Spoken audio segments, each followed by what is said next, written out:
রাষ্ট্রের বিভিন্ন প্রতিষ্ঠানে কার্যকর সংস্কারে গণমাধ্যম সহ সবার সহায়তা কামনা করেছেন প্রধান উপদেষ্টা ডক্টর মোহাম্মদ ইউনূস।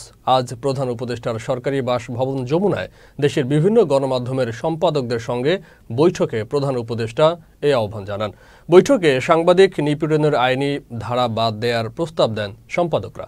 এছাড়া সাংবাদিকদের বিরুদ্ধে যত্রতত্র খুনের মামলা দেওয়ার রীতি বন্ধ করারও দাবি জানানো হয়। বিস্তারিত প্রতিবেদনে।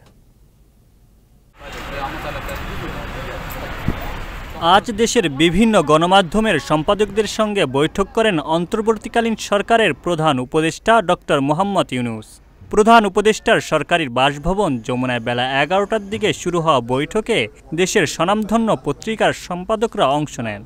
বৈঠক শেষে ব্রিফ করেন প্রধান উপদেষ্টার প্রেস সচিব শফিকুল আলম। তিনি বলেন, সম্পাদকদের উদ্দেশ্যে প্রধান উপদেষ্টা বলেছেন, রাষ্ট্র পরিচালনায় ভুল ত্রুটি হতেই পারে। সাংবাদিকেরা সেসব ভুল ধরিয়ে দিয়ে রাষ্ট্র সংস্কারে সরকারের উদ্যোগকে আরও গতিশীল করবেন।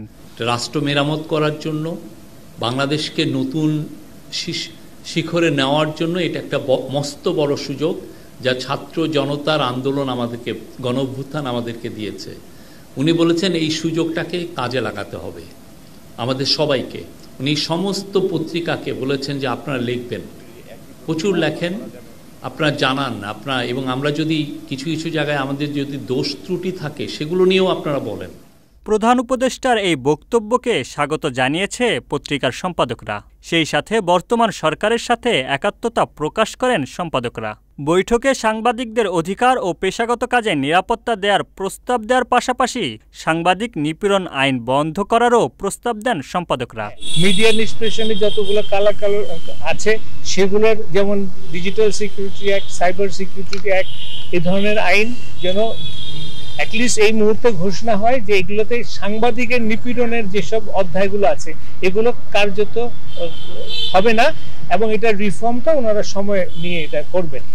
বৈঠকে সম্পাদকদের মধ্যে উপস্থিত ছিলেন সম্পাদক পরিষদের সভাপতি ও ডেইলি স্টার সম্পাদক মাহফুজ আনাম, দৈনিক প্রথম আলোর সম্পাদক মতিউর রহমান, নিউ এজের সম্পাদক নুরুল কবির, যুগান্তরের সম্পাদক সাইফুল আলম, বণিক বার্তার সম্পাদক দেওয়ান হানিফ মাহমুদ সহ বিভিন্ন পত্রিকার সম্পাদকরা।